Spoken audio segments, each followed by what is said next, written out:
사람이 세상을 사는 날 동안 어린 시절도 있고 청년 시절도 있고 장년 시절도 있고 또 노년 시절도 있고 시간이 지나가면서 인생은 바뀌는 거죠. 그런데 사람이 사는 날 동안 이 땅에는 우리가 생각지도 않는 일도 만나고 또 좋은 일도 있고 아무 일이 안 일어난 것 같은데 지난 1년을 이렇게 되돌아보면 여러분의 집안에 가까이 있는 사람들에게 많은 변화와 사건들도 있었고 사고들도 있었고 또 사랑하는 이와 이별해야 되는 일도 있었어요. 성경은 이렇게 말씀합니다. 요한계시록 21장 3절에서 4절에 보면 다시는 곡하는 것이나 아픈 것이나 눈물이나 이별이 없는 저 아름다운 저 천국으로 주님께서 마지막 숨이 끊어지는 순간에 우리를 인도한다고 말씀합니다. 오늘 말씀의 제목은 생존장애 땅에 있는 고통. 우리가 살아있기 때문에 세상에는 여러 가지 일을 만납니다. 조금 전에 말씀드린 것처럼 좋은 일도 있고 고통스러운 일도 있고 또 눈물도 있고 아픔도 있고 곡하는 것도 있고 이별하는 것도 있고 또 젊은 연인은 사랑하는 사람을 만나는 것도 있고 이 다양한 세상 속에서 생존자의 땅에는 우리가 생각지 못한 일들이 있을 때 우리가 어떻게 해야 되는가 하는 이 본문을 통해서 다윗의 고백을 통해서 오늘 이 말씀대로 저 여러분이 큰 은혜를 입는 시간 되기를 축복합니다. 저는 여러분이 한 주간 동안 정말 주님으로 인하여 강건하기를 축복합니다. 다윗은 그의 생애를 보면 크게 세 등분으로 나눌 수 있는데 목동 시기, 어렸을 때 목동 시기예요. 그러니까 아주 쉽게 이야기하면 가장 많은 직업이 유대인들에게 목동이었어요. 양을 돌보니까 그 양의 젖으로 양고기로 양털로 생활하는데 다윗은 제일 8번째 막내로 태어났어요. 여러분은 어떠나요? 저도 많은 형제 중에 자라니까 순번이 1번이 제일 낫더라고. 맞아 아니 뭐야죠. 나는 5째니까 있는 둥 마는 둥이에요 항상. 그래서 어머니가 늘 하는 얘기가 우수로 낳은 아이들이다.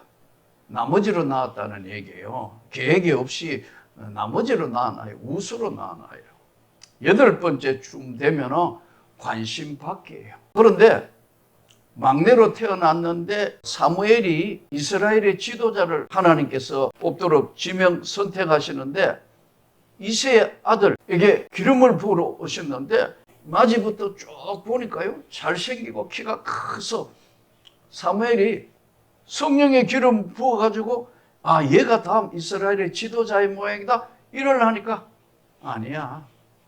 하나님께서 사무엘 선지자에게 아니야. 그 다음 둘째, 첫째보다 둘째가 또 더 잘생겼어. 야, 그때 하나님께서 나 여호와는 중심을 보느니라.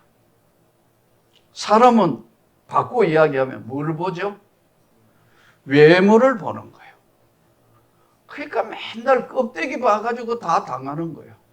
옛날 뭐 사람들 요즘 이야기 하잖아요. 미의 평균화라고. 나 어릴 때 보니까 초등학교 때 그 영화배우 어린 시절인데 제가 살던 동네에 극장 안으로 들어가는데 어린 시절인데 봤는데도 이야 예쁘다. 진짜 예쁘다. 요즘 보니까요 별로 안 예쁘세요. 80세 넘은 사람 예쁜 사람 없어요. 제가 사람을 비방하기 위한 것이 아니고 나이 들면 미의 평균화란 말이에요. 아무리 잘생긴 남자 아무리 잘생긴 여자 다 헛거요. 성경이 헛되고 헛되니 그 모든 것이 헛되다고 그러잖아요. 한번 TV에 나오셨는데 어렸을 때 상상하던 얼굴하고 너무나 다르니까요. 저분이 그 아름다웠던 여인이 맞는가? 여러분 사람은 외모를 본다고요. 외모를 보고 판단해요. 사람 판단할 때, 야, 그 사람 공부 얼마나 많이 했고, 직책 또는 직업, 물론 그것도 중요해요. 인간 세상 사는 날 동안 그것도 중요하기 때문에 그걸 이루기 위해서 우리가 일생을 던져서 노력하고 수고하잖아요. 나쁜 것도 아니고 필요하지만 하나님이 보시는 건 다르다는 거예요. 뭐라고 하시죠? 사무엘에게 나 여호와는 중심을 보느니라. 반대로 인간은 외모를 보는 거란 말이에요. 우리 동기 목사님 중에서요, 내가 봐도 진짜 목사 얼굴은 아니에요. 그 얼굴은 사기꾼 얼굴이에요. 도적 얼굴이나 사기꾼 얼굴에 해당하는데 자기가 자기 거울 보고 나한테 그러더라고. 형님, 나는 아무래도 청빙은 안 될 것 같습니다. 근데 공부는 잘했어요. 유학도 하고요. 대단해요. 근데 어떻게 중심을 보는 교회에서 청빙을 한 거예요. 잘 나간다 했는데 그 마음에는 항상 열등의식이 있어요. 외모에 대한 열등의식이 조금만 자기한테 뭘 이야기하면 공격으로 나오는 거예요. 결국 목회를 마무리를 못 하더라고요. 아무나 여러분 원로 목사 되는 거 아니에요. 아멘 안 하네요. 아무나 20년, 35년 아무나 하는 게 아니라고 이게. 은혜 아니면 할 수 없는 거예요. 둘째, 셋째, 넷째, 다섯, 여섯, 일곱째까지 기름 부으려 하니까 노 아니다. 아들 더 없어? 이러니까 이새도 다윗이 왕의 기름을 부음 받는다는 꿈에도 생각 안 하잖아요. 하나 있기는 남은 거 하나 있는데 지금 양 지키고 있는 거 저거 들판에 있는데요. 걔 불러와라. 불러오니까 얼굴이 붉고 용모가 총명하고 준수하더라. 그래도 이게 막내 여덟째 이게 맞나 생각하는데 하나님께서 사무엘에게 기름을 부어 축복하라. 이가 이스라엘의 왕이 된다. 성경에 보세요. 아브라함과 다윗의 자손 예수 그리스도의 세계라. 하나님의 은혜는 일방적이면서 어떨 때는 선택적이에요. 전 그걸 믿습니다. 여기에 있는 우리 모두 주의 은총 받은 자예요. 안 그러면 예배 드릴 수도 없고요. 한두 번은 교회에 나가주기는 하지만 예수를 믿을 수 있는 건 은혜예요. 여기서 다윗은 어린 목동의 시기에서 골리앗을 무너뜨림으로 일약 청년, 소년 장군이 된다고요. 그리고 수많은 전쟁에서 이기게 돼요. 왜 이기죠? 다윗이 전략가라서? 다윗이 뭐 똑똑해서? 배우고 드는 건 목동인데 뭐 한 게 뭐 있는데 하나님이 함께 하셨다 이거예요. 그래서 모든 전쟁에 승리하니까 사울이 죽인 것은 천천히요. 다윗은 만만이다 하니까 사울 왕의 시기 질투를 받아요. 이 시기 질투는 인간 세상에서 숨을 거둘 때까지 계속돼요. 어떤 사람은 꼭 사람 평가하고 비평하는 걸 좋아하더라고요. 판단하고 비평하지 말라. 비평하면은, 비난하면은 그 비난이 너에게 돌아온다. 그러니까요, 저는 저와 여러분이 긍정의 사람이 되면 좋겠습니다. 물론 틀린 건 틀렸다 해야 되겠지만 그걸 가지고 일생 공격하는 데 사용한다? 하나님이 기뻐하시지 않아요. 다 용서하시기 바랍니다. 다 끝내기를 바랍니다. 그게 과거에 갇혀있는 사람은 미래는 못 가요. 과거에 갇혀있는 과거의 그 모든 아픔이나 고통 다시는 곡하는 거나 눈물을 흘리거나 다시는 이별이나 아픔이 없다고 그래요. 그 세계에 가는 백성이니까 제사함 받았으면 다 잊어버리는 거예요. 다 지워버리는 거예요. 다윗이 그래서 훌륭한 거예요. 그래서 다윗은 사울왕의 시기를 받아서 도망자 신세로 변해요. 이래 장군에서 도망자 신세로 변하는데 저는 다윗의 생애 중에 하도 사울왕이 죽이려 하니까 블레셋에 가가지고 미친 척 하잖아요. 나는 가끔 그 성경을 읽을 때 어떻게 미친 척 했을까? 침을 이렇게 흘렸을까? 아니면 뭐 우리로 얘기하면 헬렐레 했을까? 어지간해가 적군도 다윗이 저쪽에 유명한 장군이었는데 자기에게 이타가에 왔다. 그래서 다른 블레셋 장군들이 안 믿잖아요. 아무도 믿지 않는다고. 그 전쟁에 안 내보내는 거예요. 그냥 그 뒤에만 있게 한다고. 이게 하나님의 은혜예요. 한 만일에 다윗이 이스라엘 백성들을 죽이는데 앞장서 했다면요, 왕이 될 수 있겠어요? 결정적인 죄 짓는 거는 하나님이 막으신다 이거예요. 하나님이 선택한 사람은 결정적인 죄 앞에 서면요, 성령께서 막으세요. 이것은 다윗의 이야기가 아니고 저와 여러분의 생애 속에 나타난 선택받은 하나님 백성에게 나타나는 거예요. 막으신다고요. 여러분 잘 돼봐요. 시기 질투가 있어요. 부모는 시기 질투하지 않아요. 형제끼리도요. 한쪽은 막 너무너무 잘 되고 이러면요. 형님 좋겠네요 하면서도요. 나는 뭐지? 또 동생이 너무 잘 된다. 형 입장에서도요. 야, 내 동생 자랑하면서도 또 마음에 그런 게 있어요. 이거 다 지워버릴 때, 이거 다 용서할 때, 이거 다 받아들일 때 저와 여러분에게 선택받은 하나님 백성에게 축복을 주시는 거예요. 절대로 시기하거나 미워하는 건 성령이 하시는 게 아니에요. 그냥 사단이 하는 악한 것. 그러니까 일생 동안 다윗은 거기에 쫓기는 겁니다. 시기와 질투와 분노의 영에 역사하는 사울 왕으로부터 도망다니고 그렇게 쫓겨가지만은 그와 싸우지 않습니다. 왜요? 하나님의 은혜가 있기 때문에. 하나님이 자기를 돌보고 계시고 함께 한다는 걸 확실하게 믿기 때문에요. 사울 왕을 죽일 수 있는 기회도요. 옷자락만 베는 거예요. 죽일 수 있었지만 전 그래 안 합니다. 사울이 거기서 또 돌아보면서 내 아들 다윗아, 내가 잘못했구나 그러잖아요. 그래도 그는 악한 신에 잡혀있기 때문에요. 또 계속해서 끝까지 공격하고 끝까지 해요. 사단의 공격도 집요합니다. 그러나 은혜가 확실하면 이 사단의 공격하는 입을 하나님이 막으십니다. 저는 여러분과 제가 그렇게 되기를 축복합니다. 사단의 공격, 과거로부터의 공격, 그 어떤 공격도 다윗을 무너뜨리지 못하는 거예요. 제가 보니까 다윗의 생애에 가장 어려웠던 시기는 아둘람 굴에 한 맺힌 사람들하고 600명이 동굴에 사는 이야기 나오잖아요. 이 아둘람 굴에 강도당했거나 아니면 우리랑 범죄자 집단들 고통받는 이들이 600명 모여 살면 어떨까요?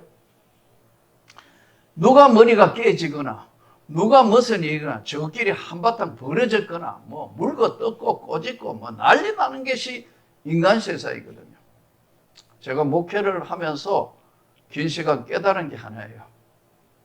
사람은 절대 믿음의 대상이 아니다. 믿음의 대상은 오직 주님밖에 없다. 이거요. 저와 여러분이 동일합니다. 오직 믿을 이는 우리 주 예수밖에 없습니다. 끝까지 지켜줄 일이도 우리 주님이시다. 이 600명 한 맺힌 사람들하고 계속 생활하잖아요. 그러다 어떻게 돼요?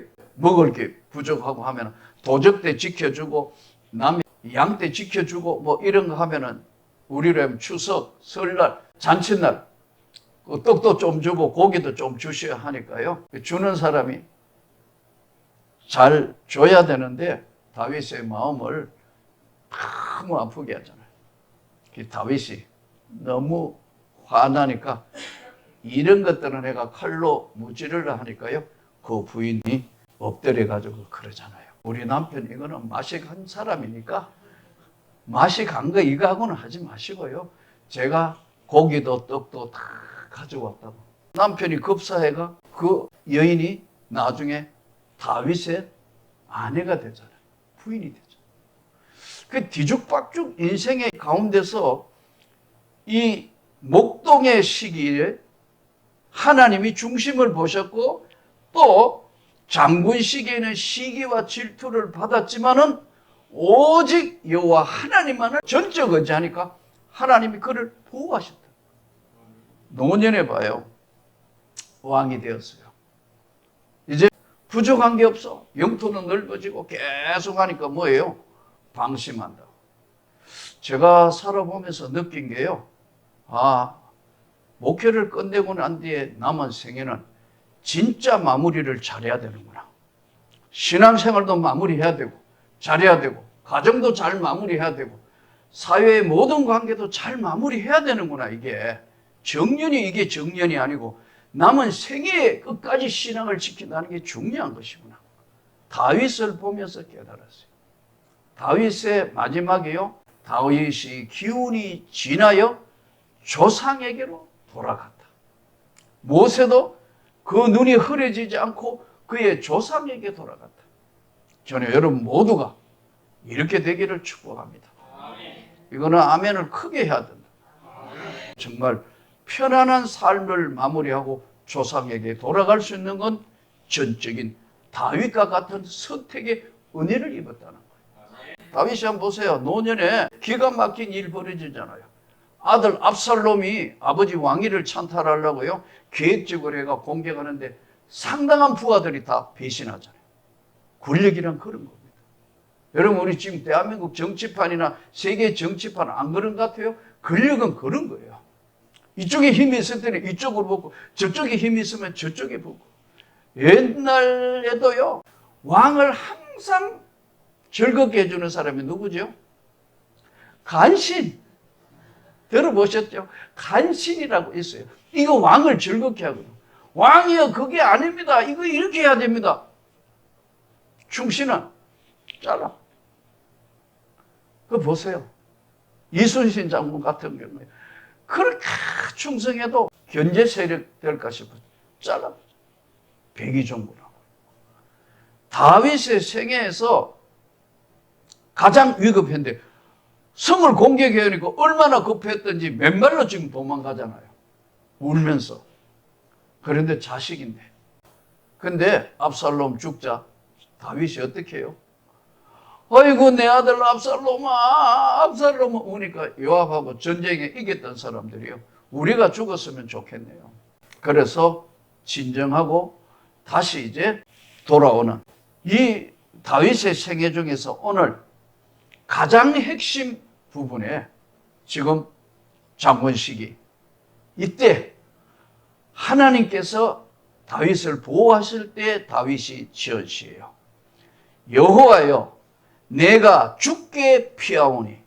주께 피한다는 거예요. 사람에게 피하는 것이 아니고 주님께 피한다는 거예요. 이 피한다는 걸 문헌을 다 한번 조사해 보니까 거대한 폭풍이 몰려올 때 바위나 아니면 동굴에 피하는 것을 이때 피한다고 적혀져 있다. 여호와여 내가 주님께 피한다는 거예요. 저는 여러분이 환난과 어려움과 역경이 오면 주님께 피하기를 축복합니다. 주님께 피하오니 나를 영원히 부끄럽게 하지 마시고 주의 공로로 첫 번째 나를 건져주십시오. 이 기도입니다. 다윗이 이제 간구하는 기도예요.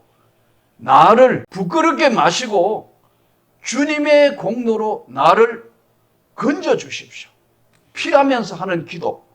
우리가 인생의 환난, 생존자의 땅에서 이루어지는 고통, 눈물, 내 힘으로 도저히 한가할 수 없는 여러 가지 일 때 나는 주님께 피하는데 이때 주님께 피하면서 한 간절한 기도.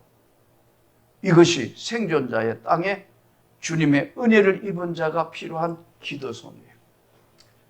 나를 건져주십시오.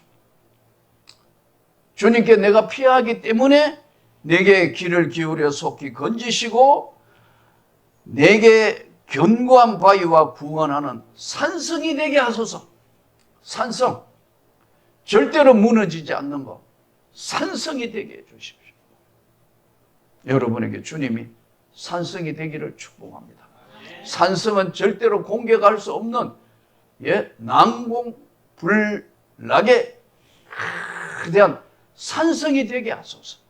지금 주님께 피하면서 절박할 때마다 사울이 공격하고 누가 죽이려 하고 그럴 때마다 나는 죽게 피하는데 그러면서 한 기도, 생존자의 땅에 찾아오는 고통.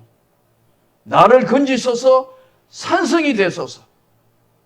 주는 나의 반석과 산성이 여시오니 그러므로 주의 이름을 생각하셔서 나를 인도하시고 지도하소서. 지도가 뭐죠? 가르쳐 주는 거예요. 여러분, 사람이 가르쳐 주는 것보다 성령님이 깨닫게 하고 가르쳐 주시는 게 가장 정확합니다. 저도 은혜 받고 난 뒤에 이게 이렇게 돌아가는구나. 이거는 하나님이 원하시는 게 아니고 이것이 하나님의 뜻이구나. 제가 뭐 꿈주세 마구잡이 하는 것 같죠? 아닙니다. 1년 내에 기도하니까. 이번에는 어디서 해야 합니까? 신라천년 고대에 거대한 힘이 내려오는 저 불교의 영적 세력을 막아야겠다. 그게 어떠라. 그래서 경주로 한 거예요. 경주가 경치가 좋고 고도라서 좋겠습니다. 속으로 내 이야기하고는 전혀 안 믿는 관광지고 볼 것도 많아서 그것도 틀린 건 아니지만 불교라는 거대한 힘에 눌려있는 이 백성들에게 선교사들이 처음에 이 땅에 와가 언더우드 아펜젤레가 인천 제물포 항에 도착해서 땅에 엎드려 입을 맞추며 기도한 게 뭐냐면 주여 흑암에 앉은 조선 땅에 주의 거룩한 빛을 비추소서. 사망의 그늘 아래 있는 자들에게 주님의 거룩한 빛을 비추소서. 그들의 기도. 기도하고 여기서 해야 되는 거예요. 강사는 누구를 세워야 되나? 마구잡이 세우는 것 천만에요. 1년 내에 기도하면 계산돼 보니까 장학금 줘야 되고 전혀 계산이 안 맞다. 왜냐하면 돈이 없으니까. 그런데 하나님은 기도를 시야에 움직이면 그 하나씩 채워가시는 거예요. 그것을 긴 시간 경험했기 때문에 하나님이 지도하시면 여러분의 삶이 형통해집니다. 여러분의 자녀가 형통해집니다. 하나님 나를 지도해 주십시오. 사람이 가르쳐 주는 그것보다 하나님이 나를 가르쳐 주세요. 저는 요즘 신학교 이렇게 보니까 나도 뭐 신대원의 교수하고 그랬지만 참 우리 전도사들이 신학교 과정에 신학 공부를 계속 하면서 너무 이 신학 공부에 눌려가 하나님의 성령의 지도하심을 사실 깨닫고 은혜를 입어야 이게 목회가 되는데 걱정이에요. 왜냐하면 은혜를 잔뜩 받아가 가도 그 3년이라는 긴 세월 동안 또 나와서 부목사 인턴십이나 이런 과정이에요. 이게 하나님과 동행한다는 이 사실이 날마다 때마다 함께 한다는 걸 느끼고 깨달아야 하는데 그게 힘들거든. 생존자의 땅에는 변수가 많단 말이에요. 교통사고도 나고 지진도 나고 여러분 전쟁도 나고 온갖 게 다 벌어지는 이 생존자의 땅에 다윗은 나는 죽게 피한다. 나는 주님께 의지하고 나는 주님께 피하니까 건져주십시오. 산성되십시오. 지도해 주십시오. 그들이 나를 위하여 비밀이 친 거물에서 빼내셔서 나는 주는 나의 산성이십니다. 고기가 거물에 잡히면 어떻게 돼요? 못 빠져나가죠. 근데 거물이 찢어지거나 구멍이 생기면 어떻게 돼요? 고기 그걸로 다 빠져나가잖아요. 비밀이 친 거물에서 주님이 빼내 주십시오. 아멘. 주님이 빼내 주십시오. 환난에서 빼내 주십시오. 질병에서 빼내 주십시오. 고통에서 빼내 주십시오.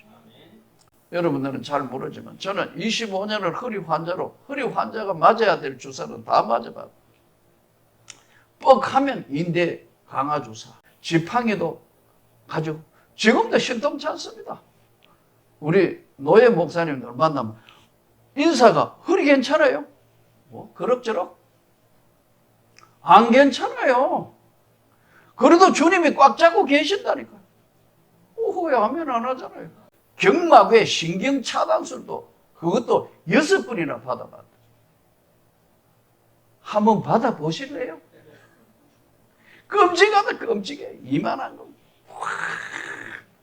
그러면 배꼽 아래는 전부 차단된다. 근데 그걸 계속 맞으면서 야, 이걸 목회를 해야 되나 안 해야 되나. 지금도 가다가 약간만 삐끗하면 당장 허리 환자 못 일어나니까. 근데 지팡이를 짚고 주일날 설교를 하러 가야 되나 안 해야 되나. 야, 좀 창피한데 이거 그래도 담임 목사가 지팡이 짚고 이거. 근데 가만히 생각해. 창피해도 설 수 있는 게 은혜더라고. 그래 생각하고 하나님 지팡이라도 짚고 내가 오늘 주일날 설교하겠습니다. 그런데요, 하나님이 내게 물으시는 거예요. 내가 나를 전적으로 정말 의지하는 건 맞냐? 예, 주님. 지팡이를 던져라. 모세에게는 지팡이를 던지면 뱀이 되고 기적이 일어나는데 나는 지팡이를 던지고 나니까 이거 계단을 올라가기가 어떻게 되겠냐? 벽 짚고 올라간다. 벽 짚고 올라가가 강대상에 탁 서는데 아무렇지도 않은 거야. 왜 하면 안 해요? 왜냐하면 제가 늘 이야기하지만 우리가 기도에 응답 받을 때는요, 절박할 때 응답 받습니다. 그게 뭐 여유롭게 뭐 해주시면 그뿐이고 안 해주신도 뭐 그런 기도에 응답하시는 하나님이 아닌 거예요. 내가 절박할 때 하나님이 잡으시는 거예요. 이번에도 무안에 노예 연합 집회 갔는데 가보니까 내가 맛있는 낙지 한번 먹어봤으면 했더니 느닷없이 무안에서 나를 초청했어요. 무안 낙지가 맛있더라고. 원도 한도 없이 낙지 먹고 왔습니다. 아침에도 낙지죽, 점심에는 금세 잡은 거 가져오고 뭐 전복죽 해피했어요. 근데 이제 숙소가 펜션이에요. 한 15동에서 6중 돼요. 정확하게 안 시알해봤는데 그 숙소에 아무도 없고 나 혼자밖에 없는 거예요. 철 지났으니까. 앞에는 갯벌이에요. 좀 바다고.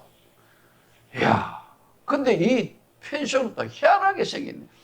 1층은 그냥 땅바닥이에요. 그래가지고 너무 재투자를 안 해가 아마 에어컨은 한 40년은 된 것 같아요. 소리가 탱크 소리가 나는 거예요. 다다다다다 다다. 아이고 잠을 못 자죠. 원청 잘 자는 체질이니까 더우니까 어쨌든 1층에 틀어놨는데 2층은요 얼마나 가파른지 하면은 70도는 될 것 같아요. 45도가 이 정도잖아요. 70도면 거의 90도가 이제 한 70도 되는데 2층은 침대가 있는 거예요. 근데 2층도 침대고 천장은 플라스틱 유리로 해가 하늘에 별이 보여요. 나 오랜만에 별 봤습니다. 먼 거리 가가도 못 본 별을 봤다고. 아무도 없잖아 바닷가에. 캄캄한데 불 다 꺼보니까 별을 가만히 보면 아침에 새벽 집회, 낮 집회, 저녁 집회 하루에 3번씩 정신없잖아요. 근데 자기 전에 이렇게 별을 이렇게 보니까 몸도 피곤하고 지쳐있지만 그 별을 보면서 하나님이 위로를 하시는 거예요. 너 그렇게 몽골에 가가도 별 보려고 나갔다가 들어갔다가 나갔다가 그랬잖아. 그런데 오늘은 내가 너에게 원 없이 하늘 별을 딱 한 번 봤거든. 그 다음 흐려지고 못 봤네. 이야, 옛날에 왜 별 하나 나 하나 그 세계를 보니까요 정신없이 보는데 하나님이 위로하시는 것 같아요. 여러분, 우리가 사는 세상은 하나님이 지도해 주셔야 되고 인생의 어떤 환난도 하나님이 빼내 주셔야 한다. 저는 그렇게 되기를 축복합니다. 내가 주의 인자하심을 기뻐하며 즐거워할 것은 주께서 나의 고난을 보시고 환난 중에 있는 내 영혼을 주님이 아신다는 거예요. 사람의 형편을 아무리 다 이야기해도 우리 모든 마음을 다 몰라요. 우리를 제일 잘 아시는 주님께서 오늘 나의 고난을 보시고 환난 중에 있는 내 영혼을 아셨으며 나를 원수의 수중에 가두지 아니하셨고 내 발을 넓은 곳에 세우셨습니다. 하나님이 여러분을 세워주시기를 축복합니다. 아멘. 여러분의 가정을 하나님이 세워주시기를 축복합니다. 그분은 생존자의 땅에 있는 고통을 누구보다 잘 알기 때문에 세상 환난과 역경과 어려울 때마다 오직 주님께 피하는, 주님께 의지하는, 주님께 간구하는 귀한 삶이 되기를 주 예수 이름으로 축복합니다.